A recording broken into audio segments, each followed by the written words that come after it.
clarinette. Aujourd'hui, on parle chalumeau.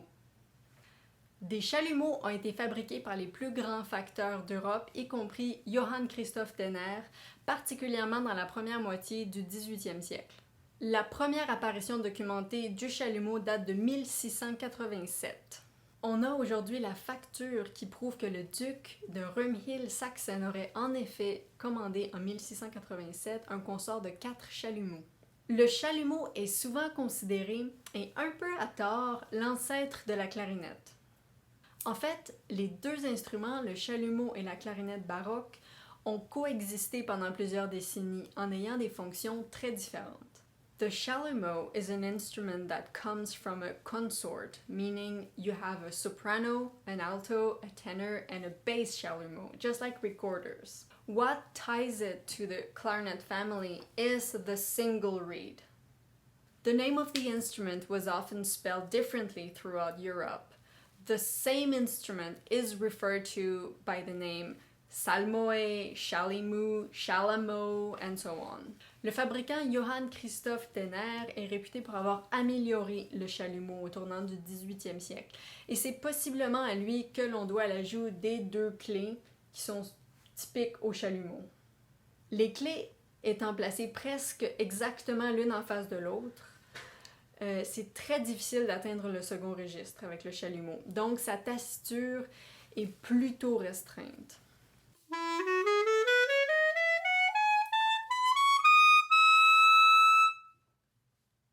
Les doigtés sont très similaires à ceux de la flûte avec. So the biggest difference between playing the recorder and the chalumeau is obviously the embouchure.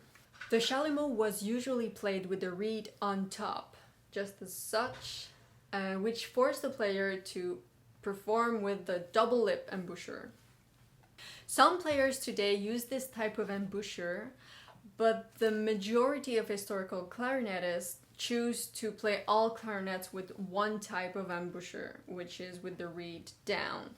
You know, sometimes you just gotta choose your battles. Peu de documentation et de spécimens d'instruments ont été conservés à travers les siècles. Un seul chalumeau soprano fait par le facteur Stunwald a été conservé et fait partie de la collection du Musée national de Bavière à Munich. What is really interesting when one approaches the chalumeau is to realize how many well-known composers actually wrote for the instrument. Some of the most noticeable composers who wrote for the instrument are Georg Philipp Telemann and Johann Christoph Graupner, but also Johann Joseph Fuchs, the Bononcini brothers, Antonio Caldara, Francesco Conti, and Antonio Vivaldi. The chalumeau is used in all sorts of contexts, including concertos, operas, and cantatas. En tant que clarinettiste, on est rarement confronté à jouer de la musique baroque. Et donc, développer son style et sa capacité à ornementer selon le style baroque est très important quand on joue du chalumeau.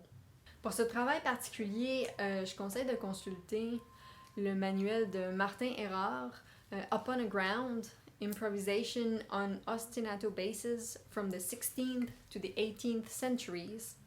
C'est un manuel très pratique qui aide justement à travailler les concepts importants de l'époque, comme l'improvisation sur une basse, l'ornementation et les diminutions.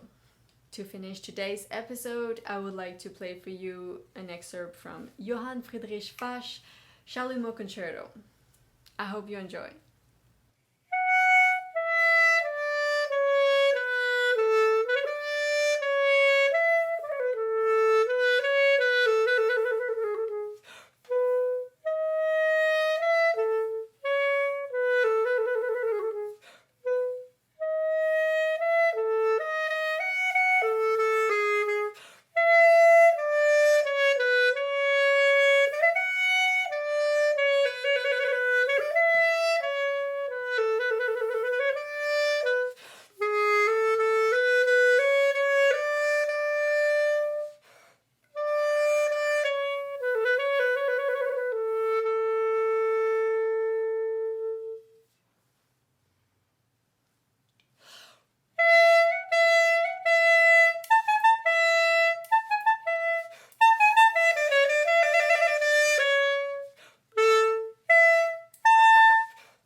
Thank you for watching. I hope to see you soon in another episode of Clarinet Stories.